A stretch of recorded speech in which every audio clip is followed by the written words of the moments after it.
Gracias por acompañarnos en este día y ser parte de la familia mundial de Lecciones de Vida o Lecciones de la Escuela Sabática, la escuela más grande del mundo, la escuela que durará por la eternidad. Los cristianos están llamados a ser luces en un mundo oscuro. Jesús dijo, ustedes son la luz del mundo. De igual manera, Pablo también reveló su deseo de que los cristianos brillen como portadores de luz en un mundo sumido en la oscuridad. Sus palabras a los filipenses resplandezcan como luminares en el mundo. Son muy similares al mensaje enviado a los efesios, porque antes eras tinieblas, pero ahora sois luz en el Señor, andad como hijos de luz. Y la metáfora de la luz es un poderoso símbolo misionero utilizado tanto en el Antiguo Testamento como en el Nuevo. En Isaías, por ejemplo, Dios declara a su siervo el Mesías, te di por luz a las naciones para que seas mi salvación hasta lo último de la tierra. Y este pasaje se aplica a Jesús en el Nuevo Testamento, pero también se aplica a la iglesia porque continúa la misión de Jesús de ser la luz del mundo. Así que la lección de esta semana se centra en tres temas principales. Número 1, consideraremos la relación entre la fe y las obras. Número 2, como cristianos, estamos llamados a ser luz para el mundo, siguiendo los pasos de Jesús y compartiendo nuestra vida con los demás. Y número 3, las pruebas y dificultades que enfrentamos en nuestro caminar cotidiano nos fortalecen para mayores desafíos en la obra de Dios. O sea que son herramientas de Dios para desarrollar cualidades indispensables para un ministerio fructífero. Te invito ahora, es el momento de buscar en nuestras Biblias, en Filipenses capítulo 2, versículos 14 y 15, donde comenzaremos el tema brillar como luces en la noche.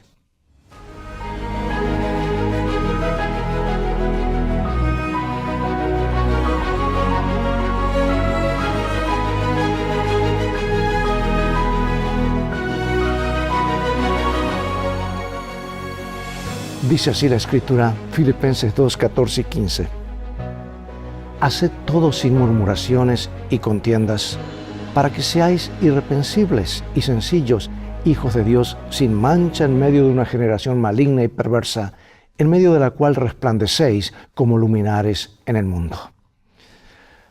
Dios dijo a los hebreos que su obediencia a la voluntad divina sería su sabiduría y su inteligencia ante las naciones, que al oír todas estas cosas, estas leyes dirían, ¡qué pueblo sabio y entendido! ¡Qué nación grande es esta!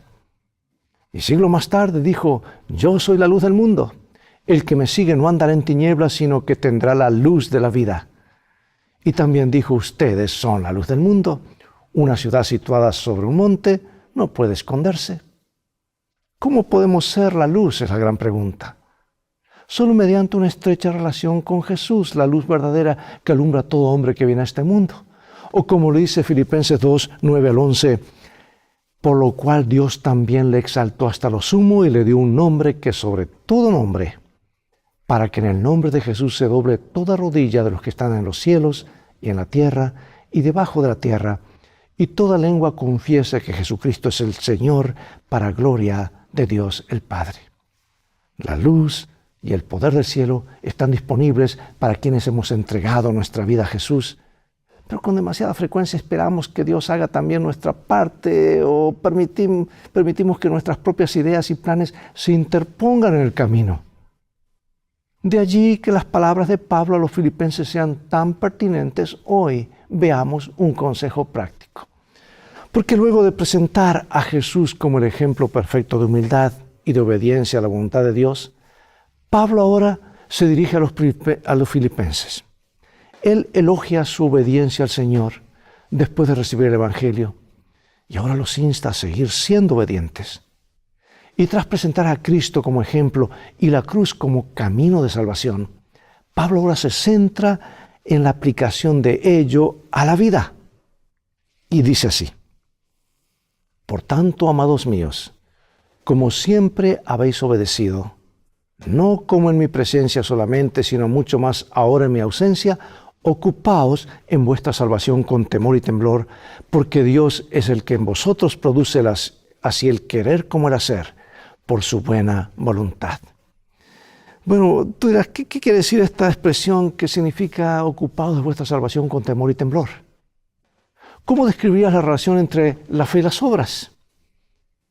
Pablo no presenta en estos dos versículos un evangelio diferente del que esboza en Romanos y en otras epístolas. Podemos estar seguros de que su mensaje aquí concuerda con el evangelio de la justificación por la fe que también predicó en Filipos y otros lugares. Pero también es importante tener en cuenta todo lo que la Biblia enseña acerca de un mismo tema, especialmente el de la salvación, que puede ser tan erróneamente interpretado. La salvación es indudablemente obra de Dios y no podemos atribuirnos ningún mérito al respecto. Incluso la fe misma es un don estimulado por el Espíritu Santo. O sea que nuestras propias obras no pueden salvarnos. Sin embargo, Dios nos vuelve a crear espiritualmente en virtud del nuevo nacimiento y nos capacita para vivir en armonía con su voluntad. El Espíritu de Dios obra en nosotros, fortaleciendo nuestra voluntad para que optemos por lo correcto, resistamos la tentación y tomemos decisiones apropiadas. Y de esta manera ponemos por obra lo que Dios produce en nosotros con temor y temblor. Esa frase se refiere a experimentar la presencia de Dios y a nuestra necesidad de obedecerle. En el siguiente versículo, Pablo insta a los creyentes a hacer todo sin queja ni discusión. Los desafíos a la unidad de la iglesia son tan serios que ésta no puede mantenerse sin un esfuerzo significativo de nuestra parte. La unidad dentro de la iglesia es el resultado de nuestra unión con Cristo y de la obediencia a su palabra. Esto es vital para nuestro testimonio, ya que, como Pablo lo señala, hemos sido llamados a resplandecer como luces en el mundo. En una noche sin luna y lejos del resplandor de las ciudades, las estrellas se hacen más visibles y parecen brillar mucho más. Es el contraste lo que marca la diferencia. Cuanto más oscuro es el cielo, más destacan las estrellas. Lo mismo ocurre con nuestro testimonio. Cuanto mayor es la oscuridad moral que nos rodea, más marcado es el contraste entre la vida de los verdaderos seguidores de Dios y la de los mundanos. Qué importante es, pues, no dejar que las luces artificiales de las ideas y pasiones y prácticas mundanas hagan que nuestro testimonio se desvanezca, desaparezca o quede diluido. Dice el apóstol, para que seáis irreprensibles y sencillos hijos de Dios, sin mancha en medio de una generación maligna y perversa, en medio de las cuales resplandecéis como luminares en el mundo, asidos de la palabra de vida, para que en el día de Cristo yo pueda gloriarme de que no he corrido en vano, ni en vano he trabajado. ¿Cómo describe aquí el apóstol lo que debemos ser y hacer como hijos de Dios? Nunca, hermanos, debemos ser diferentes, temer ser diferentes, mejor dicho. No debemos ser intimidados por la sociedad. Vivamos la palabra. Nuestra fe debe distinguirnos cada vez más. Y el objetivo es resplandecer como luces en el mundo. Y hoy yo creo que el ser peculiar simplemente es hacer lo correcto y ya eres peculiar, eres diferente. La única manera de lograrlo es rechazar la conformidad con este mundo y permanecer asidos de la palabra de vida. Nuestras decisiones determinarán finalmente si hemos vivido teniendo en cuenta el día de Cristo o si hemos corrido en vano. Filipenses 2:17 nos dice, y aunque sea derramado en libación sobre el sacrificio y servicio de vuestra fe, me gozo y regocijo con todos vosotros. Aquí el apóstol expresó una sorprendente ambivalencia acerca de si era mejor para él vivir o morir como parte de su servicio a Cristo. Y ahora sugiere la posibilidad muy real de ser derramado en libación. ¿Y qué es esto? Esta imagen se basa en la antigua práctica consistente en derramar un líquido como aceite, vino o agua como ofrenda para Dios. El aparente derroche de un líquido valioso en un acto de devoción puede recordarnos la acción de María. ¿Recuerdas? De ungir la cabeza y los pies de Jesús con el perfume de nardo, perfume de mucho precio. Y aunque no se trata de una libación propiamente dicha, literal, representó un gran desprendimiento que ilustró adecuadamente el sacrificio infinito hecho por Cristo para nuestra salvación. En otras palabras, fue un antitipo, un ejemplo de lo que Cristo haría entregarse totalmente por nosotros cuando ella derramó ese perfume valioso sobre sus cabezas y sobre sus pies. Si Pablo hubiera sido ejecutado por su labor de difusión del Evangelio, él se habría regocijado porque su vida estaba siendo derramada como ofrenda a Dios. A eso se refiere en libación. Dado que en el Antiguo Testamento las libaciones suelen acompañar un sacrificio, Pablo consideraría la entrega de su vida como el completo y adecuado sacrificio y servicio de los creyentes de Filipos, o por los creyentes de Filipos y de todo el mundo, y quienes ellos mismos por la fe habían decidido dedicar sus vidas a Dios como un sacrificio vivo. Los primeros cristianos, incluidos los de Filipos, compartían activamente su fe y no tenían nada de lo que tenemos hoy, de los equipos y medios de transporte ni dinero. Iban difundiendo el Evangelio de casa en casa, abrían sus hogares para el estudio de las Escrituras y eran capaces de fundamentar con las Escrituras lo que creían.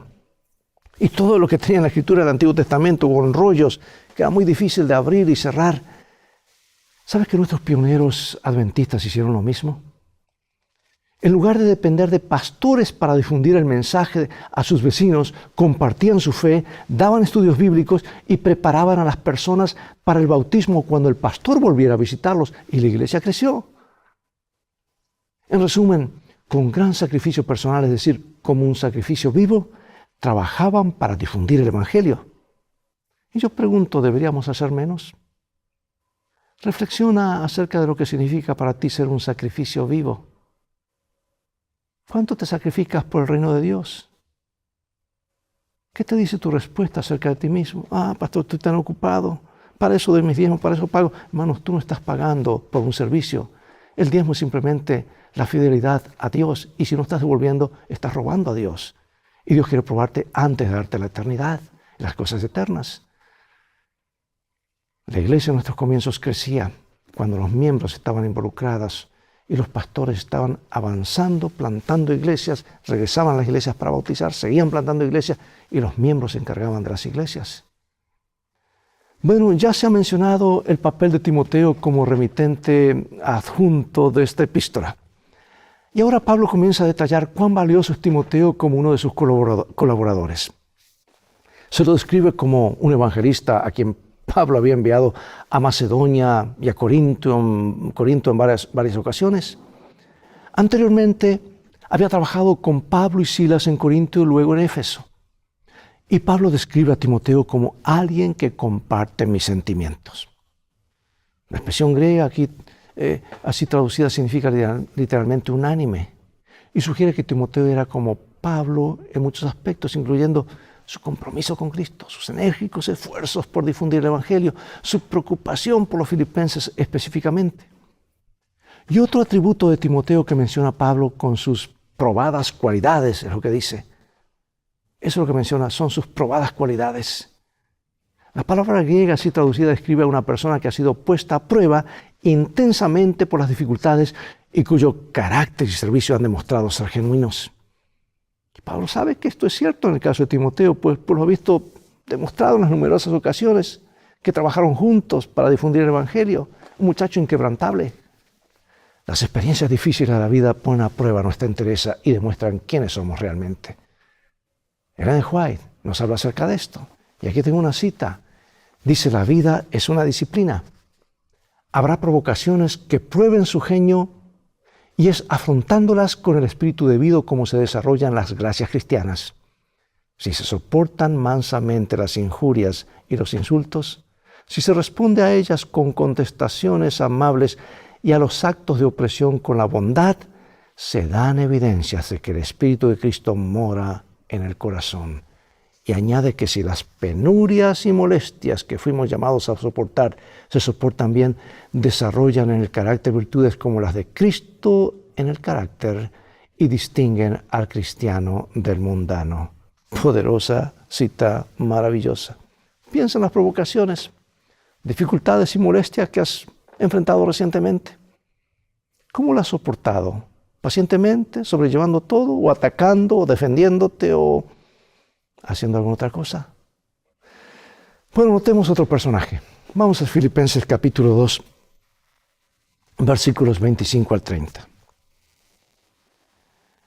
Mas tuve por necesario enviaros a Epafrodito, mi hermano y colaborador y compañero de milicia, vuestro mensajero y ministrador de mis necesidades, porque él tenía gran deseo de veros a todos vosotros y gravemente se angustió porque habíais oído que había enfermado.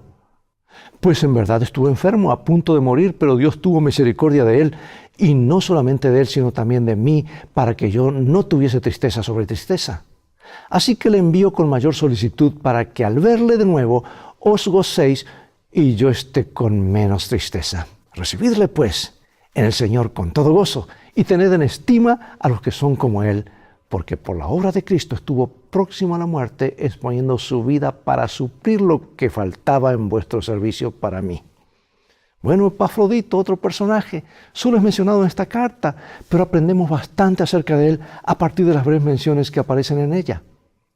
Porque a juzgar por su nombre, que hace referencia al culto de Afrodita, de Epafrodito, era un converso proveniente de un entorno pagano. El hecho de que Pablo lo llama su colaborador sugiere que estaba activo en el ministerio, quizá trabajando junto al apóstol en Filipos.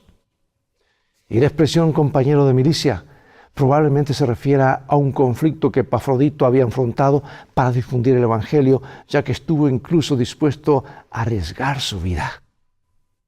Y como mensajero, que quiere decir apóstolos en griego, de donde viene la palabra apóstol, que quiere decir mensajero, enviado, designado por la iglesia de Filipos, Epafrodito fue enviado a atender a Pablo en la cárcel y a ocuparse de cualquier otra necesidad que el apóstol pudiera tener.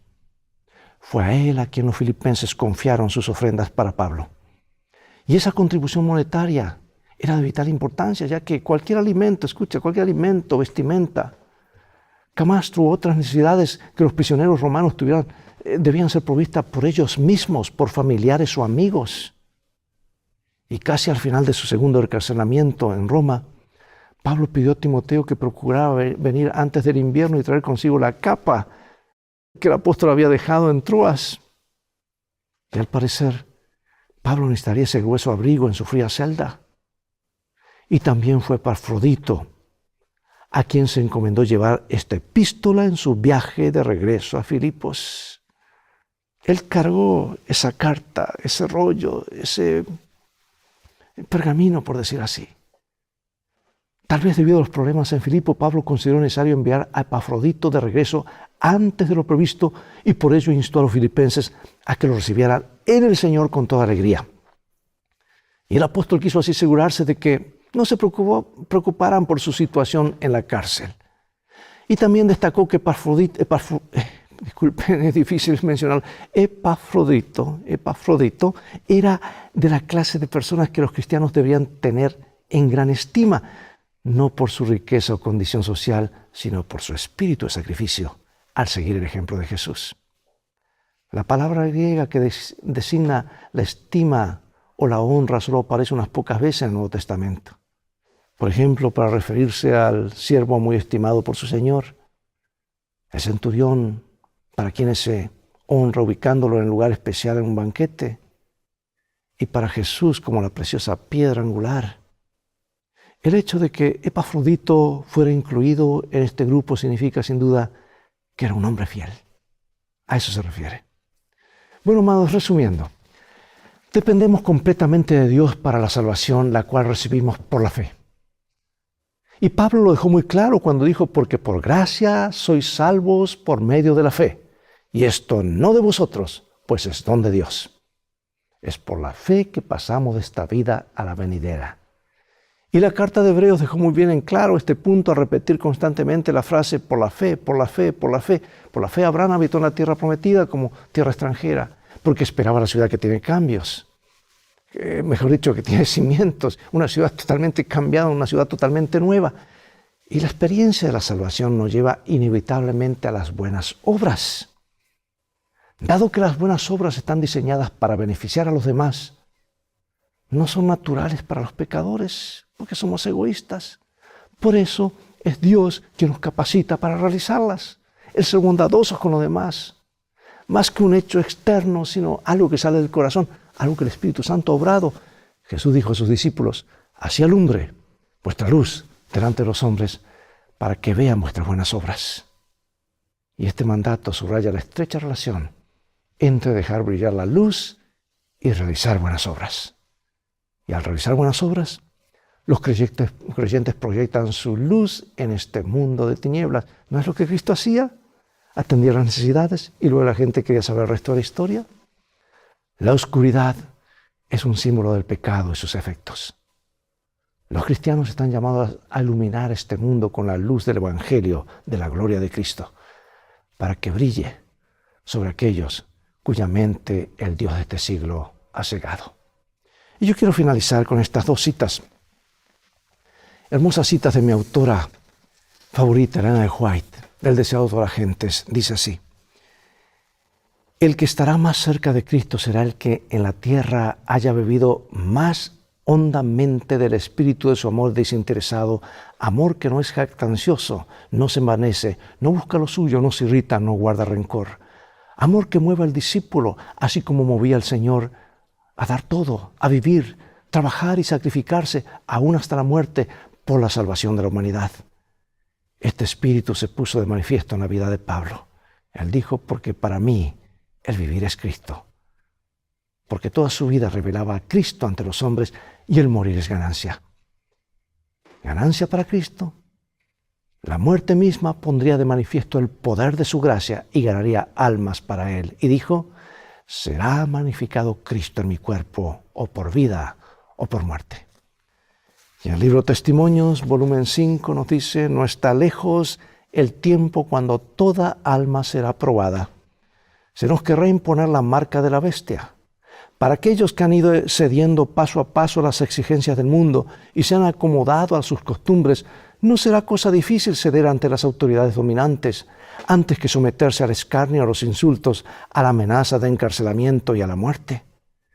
Cuando multitudes de hermanos falsos se distingan de los verdaderos, entonces los que están ocultos se manifestarán y con expresiones de alabanza en sus labios se alistarán bajo la bandera de Cristo. Aquellos que han sido tímidos y vacilantes en la iglesia llegarán a ser como David, dispuestos a trabajar y arriesgarse. Mientras más oscura la noche para el pueblo de Dios, más resplandecientes las estrellas. Satanás acosará severamente a los fieles, pero saldrán más que vencedores en el Señor. Que esta sea nuestra experiencia, hermano y hermana. Que Dios nos ayude a estar unidos a Dios, unidos unos a otros, a ser luces para el mundo. Y cuando somos luz, las tinieblas, las sombras quedan atrás. ¿Sabes tú que una luz alumbra y nos indica el camino? Qué triste es andar sin luz. ¿Te imaginas lo que sería tu ciudad esta noche si no hubiese luces? Si los coches no tuviesen luces, sería un caos. Tú y yo somos la luz para este mundo, para indicarles el camino hacia la vida eterna. Dios nos ayude a cumplir su propósito en nuestras vidas. Oremos. Padre Celestial, gracias por Jesús, la luz del mundo. Gracias que nos invitas a emular su ejemplo y ser luces. Donde Israel falló en ser la luz del mundo, hoy queremos ser tu verdadero pueblo, tus discípulos, para compartir esta luz. La luz de Cristo que alumbra a todo hombre. La luz que emana desde el Calvario, de su amor y de la vida eterna.